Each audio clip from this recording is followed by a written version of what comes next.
What is lumbosacral radiculopathy? A 64-year-old man comes to the office due to progressive low back pain for the past several months that is beginning to interfere with his job.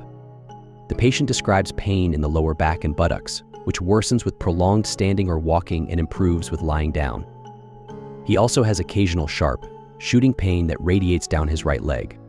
The patient has a history of hypertension and osteoarthritis.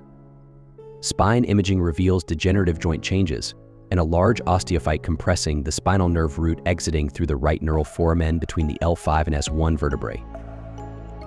This patient has lumbosacral radiculopathy due to an osteophyte at the L5-S1 neural foramen, resulting in compression of the L5 nerve root. Weakness of foot dorsiflexion is most likely present in this patient due to the nerve lesion.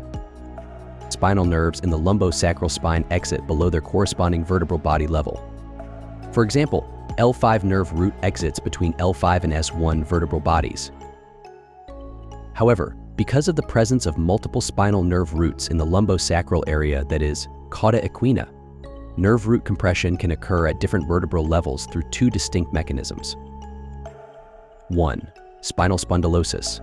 Degenerative changes and osteophyte formation can narrow the neural foramina. This leads to nerve root compression as it passes through the neural foramina. In this patient, an osteophyte is compressing the exiting L5 nerve root. 2. Vertebral disc herniation. A tear in the intervertebral disc annulus can lead to herniation of the nucleus pulposus. If this occurs laterally, it can compress the exiting nerve root as it passes through the neural foramina. However, if it occurs more centrally, it can protrude into the spinal canal and compress other nerves in the cauda equina that exit one or more levels below the area of herniation.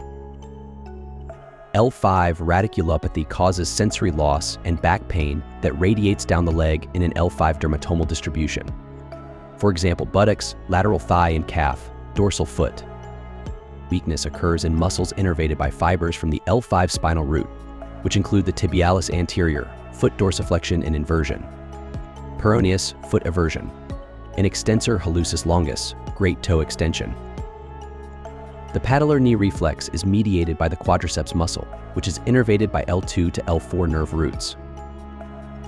Decreased rectal tone can be seen with damage to the pudendal nerve, which originates from the S2 to S4 nerve roots.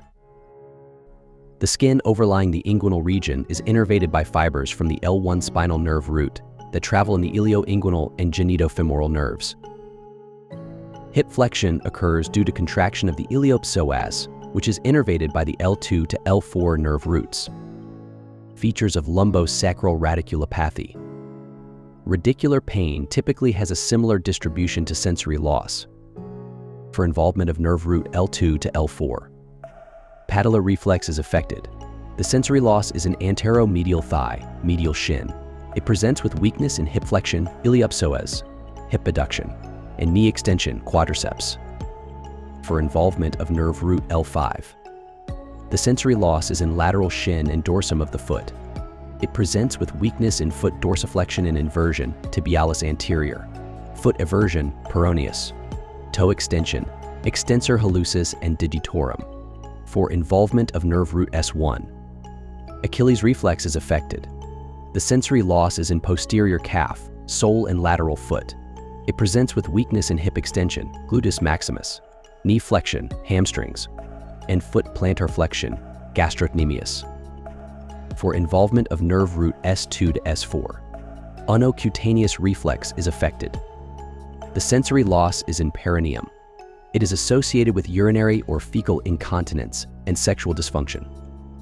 Spinal nerves in the lumbosacral spine exit through the neural foramina that is below the corresponding vertebral body level. For example, L5 nerve root exits between L5 and S1 vertebral bodies and can be compressed at the neural foramina due to osteophyte formation.